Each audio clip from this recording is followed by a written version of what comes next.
வாழ்க வளமுடன். ஹாய் சகோஸ். இதயம் மீட்டும் மெல்லிசை போல உங்கள் மனதை மயக்கப் போகும் எழுத்தாளர் தீபா பாபு அவர்களின் கற்பனை சிதறல்களுக்குள் நம் பயணத்தை தொடங்கலாமா? அத்தியாயம் 13. நாளைக்கு வீட்டுக்கு வரலாமா, வசதிப்படுமா என்று விஸ்வநாதன் ஜெய்சங்கரிடம் முன்தினம் இரவு விசாரித்ததிலிருந்தே அவனுக்கு கையும் ஓடவில்லை, காலும் ஓடவில்லை.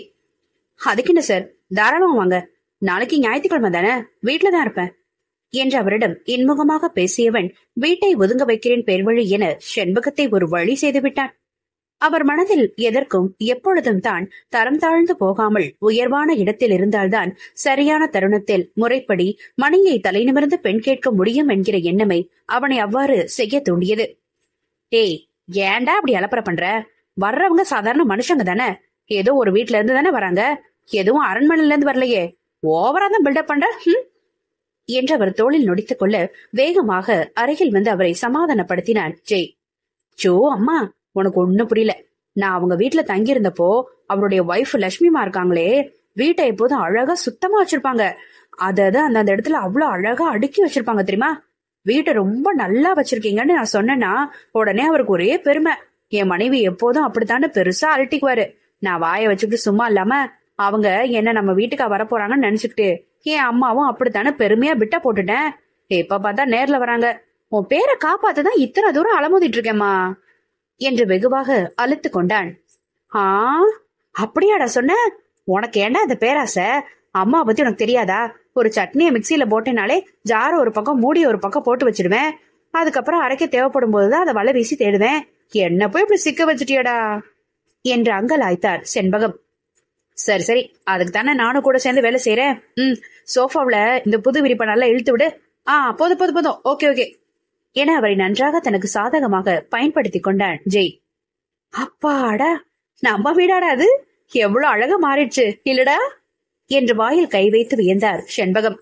பின்ன எதை எடுத்தாலும் கண்ட இடத்துல போட்டு வச்சா வீடு கண்டபடிதான் இருக்கும். பயன்படுத்தினதை அந்தந்த இடத்துல திரும்ப அழகா அடுக்கி வச்சாதான் பார்க்க எவ்வளவு நல்லா இருக்கு. அது என்னவோ சரிதான்டா, என்னாலதான் அதெல்லாம் ஃபாலோ பண்ண முடிய மாட்டேங்குதே.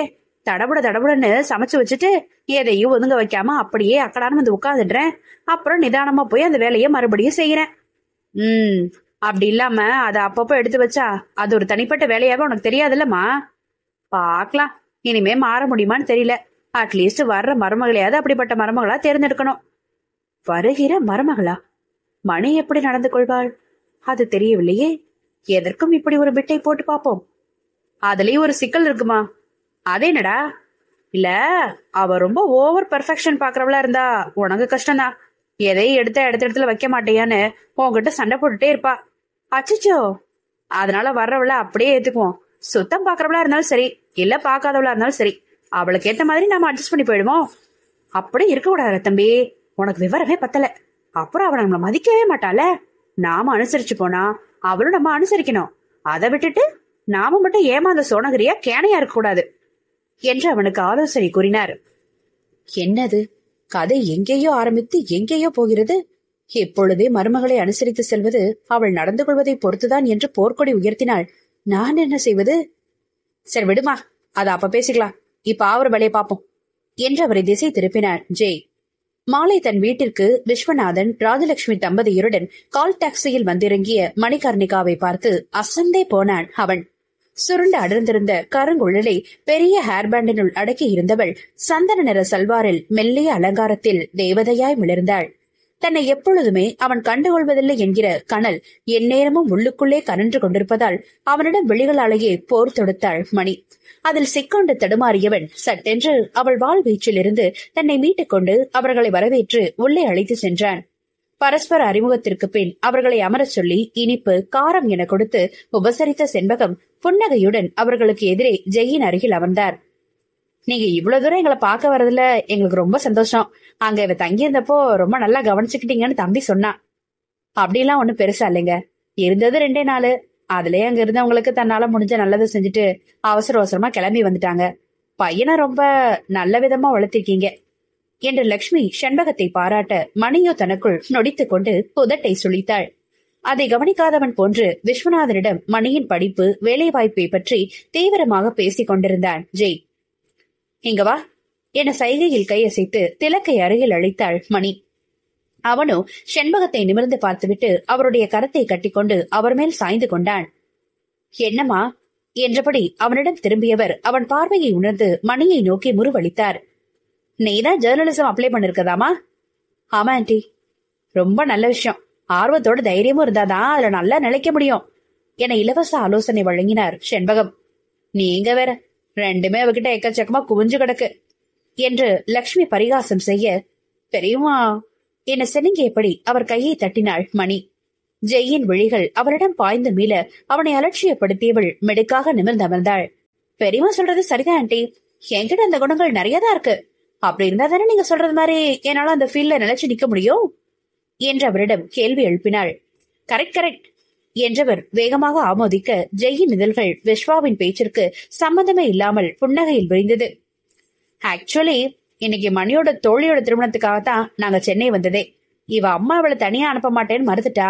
அப்புறம் இவ என்கிட்ட வந்து அடம் பிடிக்கவும் சாருக்கும் இங்கேயே சிநேகிதரை பார்க்க வேண்டி இருந்ததுனால ரெண்டையும் ஒன்னா முடிச்சுட்டு போலான்னு கிளம்பி வந்துட்டோம். ஓ சரி சரி என்று செண்பகம் முறுவளிக்க, என்கிட்ட வரமாட்டியாடா நீ என்று திலக்கின் கரம் பற்றி தன் அருகில் இழுத்தாள் மணி. அவனும் புது ஆட்கள்கிட்ட நல்லா பழகுறது இல்லம்மா. என்கிட்டயும் அவன் சித்தப்பா கிட்டையும் தான் ஓரளவுக்கு மனம் திறந்து பேசுவான். மத்தவங்கள்ட்ட கேட்டதுக்கு பதில் சொல்லுவான், அவ்வளவுதான். அறிமுகம் இல்லாத ஆட்கள்கிட்ட பக்கத்துல கூட போறதில்ல என்று அவளிடம் விலக்கிவிட்டு திலக்கிடம் குனிந்தவர், தங்கம் அந்த அக்கா நமக்கு ஃப்ரெண்டு தான், பக்கத்துல போ, பாட்டி இங்க தானே இருக்கிறேன் என அவனை எழுப்பி விட்டார். அக்காவா? நோனோ, நான் சித்தி. இதை இப்ப சொல்ல முடியாதே என்று தனக்குள் சினுங்கியவள் ஜெயிடம் பார்வையை உயர்த்த அவன் நான் பூட்டிய வில்லென புருவங்களை வளைத்தான். இதுல ஒண்ணு குறைச்சல் இல்ல, பாக்குற பார்வைய பாரு. அவன் மனதில் என்னை பற்றி என்ன நினைக்கிறான் என்றே தெரியவில்லையே. வெல்விஷரா, நண்பனா, குடும்பத்திற்கு அறிமுகமானவன் என்கிற எண்ணமா? இதில் தனக்காக அவனை எந்த இடத்தில் பொறுத்திருக்கிறான் என்பதை புரிந்து கொள்ள முடியாமல் குழம்பி தவித்தாள் மணி. ஆனால் அதில் காதல் மட்டும் இல்லை என்பது அவளுக்கு நன்றாக புரிந்தது.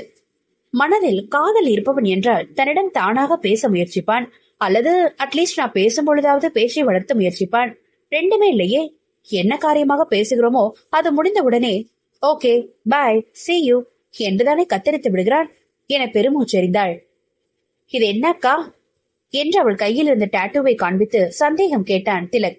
அவரிடம் குடிந்தவள் அவனுடைய கண்ணம் வருடி, இது டாட்டூ டிசைன், பெயிண்டிங் மாதிரி கையில அழகா போடுகிறது என்று விளக்கினாள். டிராயிங் நோட்ல தானே வரையணும், கையில சோகத்துல எல்லாம் கிறுக்க கூடாதுன்னு மிஸ் சொல்லுவாங்களே என்று அவளை குழப்பமாக ஏறிட்டான் சிறுவன். சுற்றி இருந்த நால்வரும் பக்கென்று சிரித்துவிட மணிதான் பதில் அறியாது அவஸ்தையாய் தடுமாறி போனாள். அது அது அப்படி இல்லப்பா, சின்ன பசங்கன்னா கையெல்லாம் கிறுக்கிக்கிட்டு சரியா கிளீன் பண்ணாம அப்படியே சாப்பிடுவீங்க, அது பாய்சன் இல்லையா, அதனாலதான் மிஸ் அப்படி சொல்லிருக்காங்க.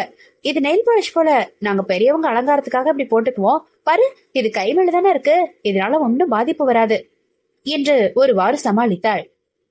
ஓஹோ என்று இழுத்தவன் வேற எதுவும் சந்தேகம் எழுப்பும் முன்னே அவனுடைய பள்ளி மற்றும் நண்பர்கள் பற்றி அவனிடம் அவசரமாக விசாரிக்க ஆரம்பித்தாள் மணி. அதை கனிவுடன் பார்த்துவிட்டு ஜெயிடம் திரும்பிய விஸ்வநாதன் அவனுடைய விழிகள் மணியிடம் மையில் கொண்டிருப்பதை கவனித்து விட்டார். தங்கள் வீட்டில் ஜெய் தங்கியிருந்த பொழுதே மணியின் மனம் அலைப்பாய்வதை கண்டு கொண்டனர் பெரியவர்கள். தாங்கள் கவனித்த வரையில் அவன் நல்ல பையன்தான் என்றாலும் குடும்பம் வீடு பற்றியும் விசாரித்தறிந்து கொண்டால் மனதிற்கு நிம்மதியாக இருக்கும். எதிர்காலத்தில் மணிக்கு அந்த வீட்டில் வாழ்க்கை நடத்துவதற்கு எந்த பிரச்சனையும் இல்லாமல் ஒத்து வருமா என்பதை தெரிந்து கொள்ளத்தான் இந்த திருமணத்தை சாக்காக வைத்துக் கொண்டு அவன் வீட்டிற்கு வந்து விட்டனர் விஸ்வநாதன் தம்பதியர். இது எதுவும் சிறியவர்களுக்கு தெரியாது, அதை வெளிப்படுத்தவும் அவர்கள் விரும்பவில்லை. தெரியாதவரை மரியாதை நிமித்தமாக ஒதுங்கி இருப்பார்கள் என்கிற எண்ணம்தான், வேறென்ன. மற்றும் ஒரு முக்கியமான விஷயம், மணியை பற்றி ஜெயின் அபிப்பிராயம் என்ன என்றும் அவர்களுக்கு குழப்பமாக இருந்தது. இவளை போன்று அவன் அவளிடம் தனியாக கவனம் செலுத்தி பார்த்ததில்லை. அதேபோல் இப்பொழுது உதவுவதும் தன்மேல் இருக்கும் நன்மதிப்பின் காரணமாக என கூறிவிட்டால் இல்லாத ஒன்றை மனதில் வளர்த்து கொண்டு தங்கள் பெண் ஏங்கிவிடக் கூடாதே என்கிற கவலை வேறு அவருக்கு இருந்தது. பெரியவர்களாக பார்த்து முறைப்படி திருமண ஏற்பாடுகள் செய்யலாம் என்றாலும் மாப்பிள்ளை பெண்ணின் விருப்பம் அதில் மிக முக்கியம் அல்லவா? அவர்கள்தானே காலம் முழுவதும் ஒன்றாக வாழப் போகிறவர்கள். ஜெய்சங்கரின் ஒற்றை பார்வையே மணிகர்ணிகாவின் மீது அவனுக்கு இருக்கும் விருப்பத்தை பறைசாற்றிவிட வந்த காரியம் சிறப்பாக முடிந்ததில் பரம திருப்தி உண்டாயிற்று விஸ்வநாதனுக்கு. நட்புகள் எல்லாரும் நம்ம சேனலை மறக்காம சப்ஸ்கிரைப் பண்ணுங்க, கதையை கேளுங்க, லைக் பண்ணுங்க, கமெண்ட் பண்ணுங்க, பிடிச்சவங்க ஷேர் பண்ணுங்க. நன்றி.